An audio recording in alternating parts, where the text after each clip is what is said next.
The autumn night of 1968 had settled over Los Angeles like a heavy blanket. In the heart of Chinatown, on the second floor of a weathered brick building, a single bare bulb cast harsh shadows across a small gymnasium. The smell of old leather, dried sweat, and tiger balm liniment hung in the air. A heavy bag swayed gently on its chain. Still moving from recent impact, Bruce Lee moved through the empty space like a ghost, his bare feet whispering against the worn wooden floorboards. If you want to discover what happened when the most destructive puncher in the world met the fastest man alive, and why this night became one of the most shocking encounters in combat sports history, stay until the end. You won't regret it. He was alone, as he preferred during these late-night sessions. Bruce had been training for nearly 3 hours, pushing his body through sequences that would exhaust most men in minutes. His shirtless torso glistened with sweat, every muscle fiber visible beneath skin that seemed almost too thin to contain such explosive potential. He paused mid-movement, sensing something before hearing it, a change in the air pressure. The creak of the old staircase outside, the door opened slowly, and the light from the hallway was immediately blocked by a silhouette so massive it seemed to fill the entire frame. The figure stood there for a long moment, unmoving, unspeaking, just watching. George Foreman stepped into the gymnasium, and the room itself seemed to grow smaller. At 6 feet 3 inches and 220 pounds of pure destructive machinery. He was a physical specimen unlike any other in boxing. Just months earlier, he had won the Olympic gold medal in Mexico City, standing over his fallen opponent with an American flag. At only 19 years old, his professional record already showed 18 victories, 16 of them by knockout. Men didn't just lose to George Foreman. They were destroyed by him, broken, carried out on stretchers. Unlike Muhammad Ali's dancing charisma or quick-witted banter, Foreman possessed a different kind of presence. He rarely spoke. He didn't need to. His eyes did the talking, flat and cold, measuring everything with the patience of a predator. When George Foreman walked into a room, conversations stopped. When he looked at a man, that man felt the weight of his own mortality. Behind Foreman stood Angelo Dundee, one of boxing's most respected trainers. Angelo had worked with Ali, had seen the best fighters in the world, and had heard the whispers about a martial artist in Chinatown who moved in ways that defied explanation. He had arranged this meeting, though Foreman had needed little convincing. The young champion was curious, in his own way, to see what all the talk was about. Bruce turned to face his visitors, his expression calm, unreadable. He made no move to bow or extend a greeting. He simply stood there, watching Foreman with the same intensity that Foreman was watching him. This is him. Foreman's voice was low, rough, carrying the texture of gravel. 2 words. No greeting. No pretense. Angelo nodded. This is Bruce Lee, George, the one I told you about. Foreman's eyes moved slowly across Bruce's frame, taking in the compact musculature, the relaxed stance, the utter lack of fear in those dark eyes. He was accustomed to seeing fear. Every opponent he had ever faced showed it eventually, sometimes in the locker room, sometimes in the ring, but always before the end. This small man showed nothing. You don't look like much, Foreman said flatly. Bruce allowed a small smile to cross his face. Neither does water. Until it floods a city. The gymnasium fell silent. Angelo shifted uncomfortably near the door, sensing the tension building like pressure before a storm. Foreman's expression didn't change, but something flickered in his eyes. Interest, perhaps, or the beginning of irritation. Foreman walked slowly toward the heavy bag that hung in the corner. Each footstep heavy, the wooden floorboards groaning under his weight. He stopped in front of it, rolled his massive shoulders, and without any warning, drove his right fist into the leather. The sound was like a thunderclap in the small space. The bag didn't swing. It compressed violently, then flew backward as if struck by a car, the chain screaming in protest. The ceiling beam groaned. Foreman turned back to Bruce, his face expressionless. That's power. That's what ends fights. What do you have that can stop that? Bruce hadn't moved during the display. His breathing remained steady, his posture unchanged. I wouldn't try to stop it, he replied calmly. I simply wouldn't be there when it arrived. A sound escaped Foreman's throat, something between a grunt and a laugh. Wouldn't be there. I've heard that before. They all think they can run. Nobody runs fast enough. There's a difference between running and flowing. Bruce moved away from the center of the room, his steps light, almost floating. Water doesn't run from the rock. It flows around it. Be water, my friend. The rock stands firm, proud of its strength. The water moves past, untouched. Years later, the rock is worn to nothing. The water remains. Foreman's jaw tightened. Philosophy. He had no use for philosophy. He had fists that could collapse a man's ribs, that could turn faces into unrecognizable masks of blood and swelling. That was his philosophy. That was all he had ever needed. I destroy men twice your size, Foreman said, taking a step toward Bruce. I've put heavyweights in hospitals. What are you, 140 pounds? I could kill you with one punch. One? Bruce met his gaze without flinching. If you could land it. The challenge hung in the air between them. Angelo Dundee pressed himself against the wall, suddenly aware that he might be about to witness something unprecedented, or something terrible. Foreman moved with surprising speed for a man his size, closing the distance between them in 2 massive strides. His right hand shot forward, a jab that carried enough force to crack bone. The punch cut through empty air. Bruce had shifted his head perhaps 3 inches, no more, and the fist passed harmlessly by his temple. Foreman's eyes widened slightly. He threw another punch, harder this time, a straight right that would have ended any fight it connected with. Again, Bruce moved just enough. Not a dramatic dodge, not a desperate leap backward. Just a subtle shift, like smoke disturbed by a passing hand. The young champion unleashed a combination of left hook, right cross, left uppercut, each punch thrown with Olympic-level precision, each carrying the power that had earned him his nickname. Each one found nothing but air. 30 seconds passed. 40 Foreman was throwing everything he had, his breath coming harder now, sweat beginning to bead on his forehead and drip down his temples. His white shirt had begun to stick to his massive frame.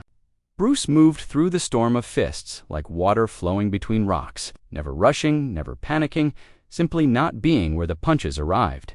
Each devastating blow found only empty space where Bruce had been a millisecond before. When Foreman finally stopped, his chest heaving, Bruce stood exactly where he had started. He hadn't retreated a single step, hadn't moved backward at all. He had simply flowed around every attack while maintaining his ground. How? Foreman's voice was hoarse. Nobody moves like that. Nobody. You telegraph, Bruce said quietly. Your shoulder drops before the jab. Your weight shifts before the cross. Your eyes focus on where you want to hit. By the time your fist begins to move, I've already read the message and written my response. Foreman stared at him, something shifting behind those cold eyes.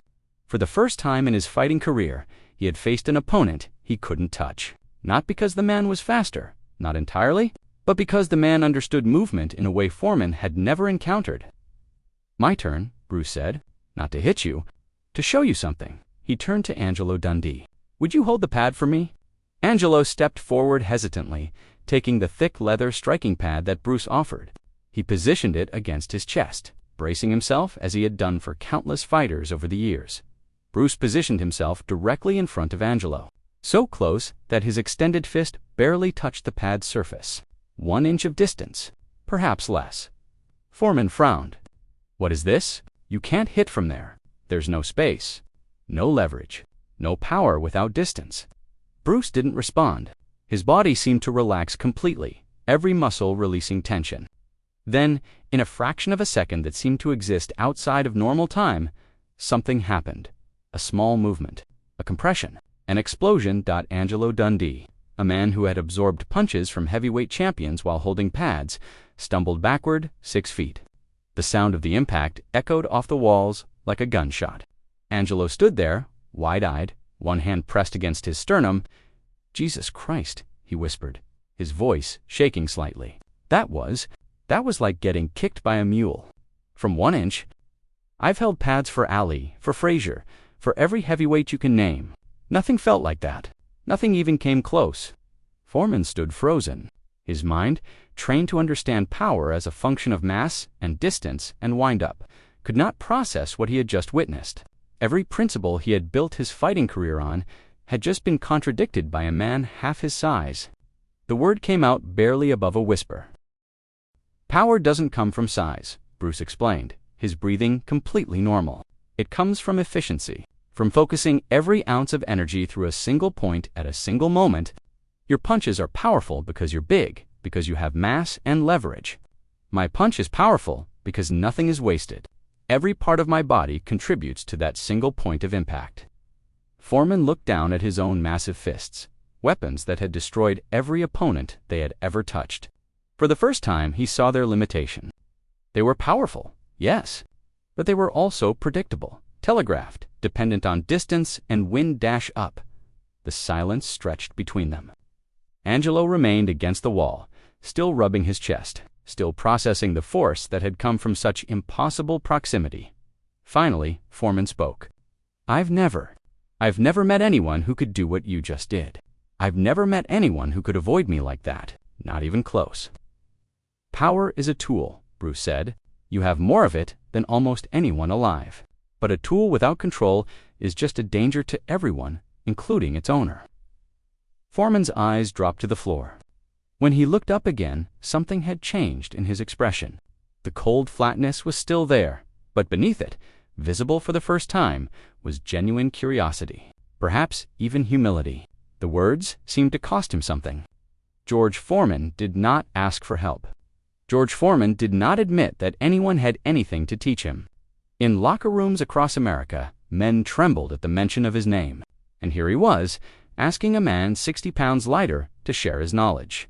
Not the fancy stuff, but the control, how to use what I have better. Bruce studied the young champion for a long moment.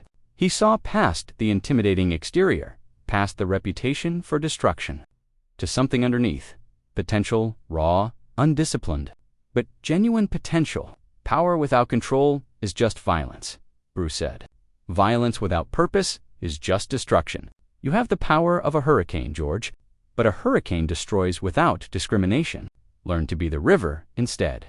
The river has power too, but it chooses its path. It shapes the landscape over time rather than devastating it in a moment. They talked until the first gray light of dawn began seeping through the gymnasium's single window. Bruce demonstrated principles of economy, of efficiency, of channeling force through relaxation rather than tension. Foreman, for his part, showed Bruce the mechanics of his devastating combinations.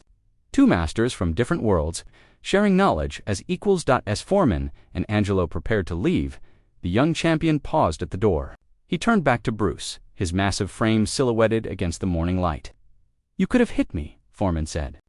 All those times I was swinging, you could have put your hands on me. Why didn't you? Bruce smiled. Because I had nothing to prove, and neither did you. We both already knew what we could do. Tonight was about learning what we couldn't do. That's where growth lives, George. Not in our strengths, but in our limitations. Foreman nodded slowly. For the first time that night, something resembling a smile crossed his usually stoic face. The river, not the hurricane. I'll remember that. In the years that followed, George Foreman would become the heavyweight champion of the world, eventually facing Muhammad Ali in the legendary Rumble in the Jungle. Those who studied his career closely noticed a subtle evolution in his approach, a greater efficiency in his movements, a more controlled application of his devastating power.